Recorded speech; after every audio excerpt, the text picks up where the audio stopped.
অনুরোধ করবো আজকের অনুষ্ঠানের অন্যতম প্রধান অতিথি আমাদের পূজা কমিটির প্রিয় বিধায়ক সাহেব পিতা বন্দ্যোপাধ্যায়।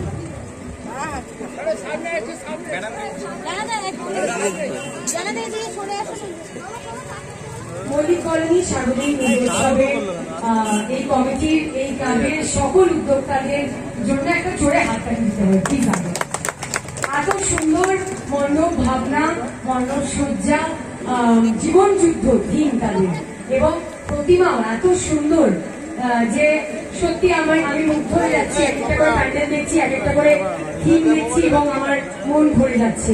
অবশ্যই আমরা জানি যে রামকৃষ্ণদা এবং তার সকলে তার সাথে যারা রয়েছে প্রত্যেকেই কিন্তু একেবারে মানুষের পাশে সবসময় থাকেন, কিন্তু মানুষের মন ভোলানোর জন্য যে এত সুন্দর ভাবনা তারা নেবেন, গোটা টিমকে অনেক অনেক ধন্যবাদ, অসংখ্য ধন্যবাদ।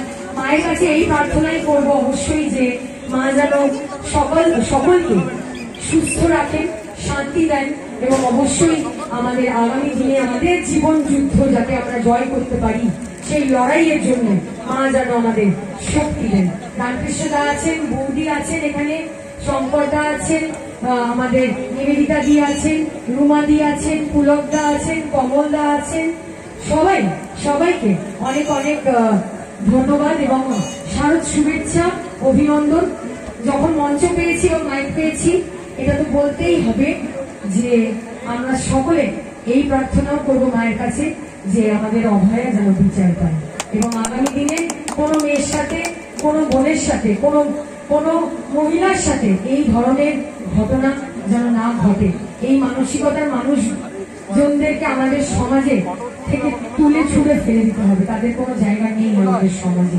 আগামী দিনে মা যেন আমাদের সকলকে শক্তি দেয়, শুধু নারী শক্তি না, সবাইকে শক্তি দিতে হবে, এই মানসিকতার বিরুদ্ধে লড়াই করার শক্তি দিতে হবে।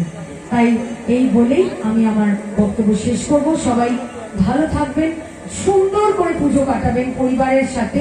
আপনারা পরিবারকে নিয়ে পুজো কাটাচ্ছেন, পুজোয় মত্ত হচ্ছেন বলেই কিন্তু যে আমরা অভয়ার বিচার চাই না তা কিন্তু নয়। আমরা কিন্তু সকলেই অভয়ার বিচার চাই, সকলে মিলে আমরা প্রার্থনা করব, বাঙালির শ্রেষ্ঠ উৎসব উদযাপন করব, সবাই একসাথে।